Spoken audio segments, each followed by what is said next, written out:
Peace. It's the boxing wizard. I want to talk about Keith One Time Thurman. I believe that Keith Thurman is ahead of schedule. Yes, I think that Keith One Time Thurman is ahead of schedule. I think that we are unfairly putting a burden on Keith One Time Thurman. Let's not forget, he's only 22 fights in. It's not like he's 30, 40 fights in like the Canelos of the world who nobody put pressure on. And many people like that who come with these records, 30, 40 fights in and ain't fight anybody. Keith Thurman is slightly above the requirements of a boxer in this stage of their career. I think by their 30th fight, I think that's when you're supposed to get like the most slack. When you're 30 fights in and then you fight like somebody equally challenging. But I believe that Keith Thurman is slightly above pace. He's slightly above schedule, and I think right now he's doing the right thing by fighting Diaz. I think he should be building up his resume, building up his legacy, which would just knockout reels. Really, I have no problem with that. I believe most people might find this controversial and might disagree, but I think Keith Thurman has a 3-year immunity. What do I mean? I think we shouldn't bother Keith Thurman or put real pressure on him until his 25th fight.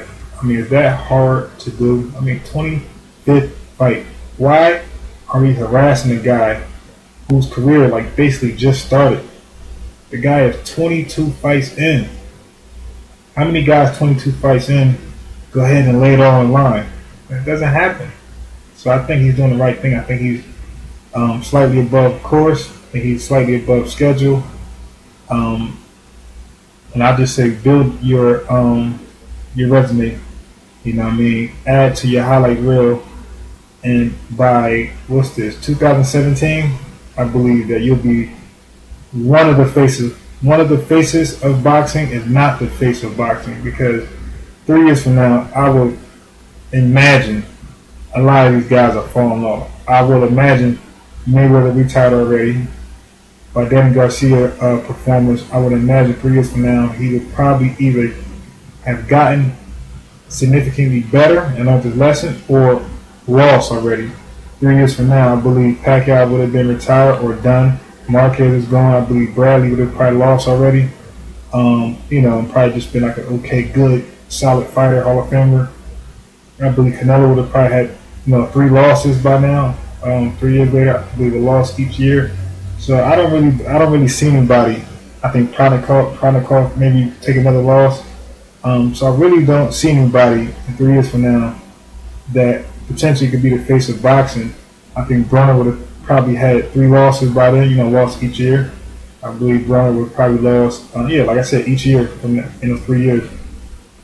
So I don't see any prospects who Porter I can see losing. I don't see any prospects who will be still winning 3 years from now besides Keith Thurman. If Keith Thurman plays cards right. That's why I said, man, do not go run and jump in that water with them sharks. You have the most promising career because of his potential and his power, and his skill level. So I would say, fall back. Let these guys bring themselves out, beat themselves up. By that time, you're 25 fights in, and that's perfect. It's perfect, man. I just don't see the problem with that. I don't see the problem with waiting till somebody get 25 fights in before we start putting a heavy burden on them or putting a lot of pressure on them. So that's my wizardry. Peace. Boxing.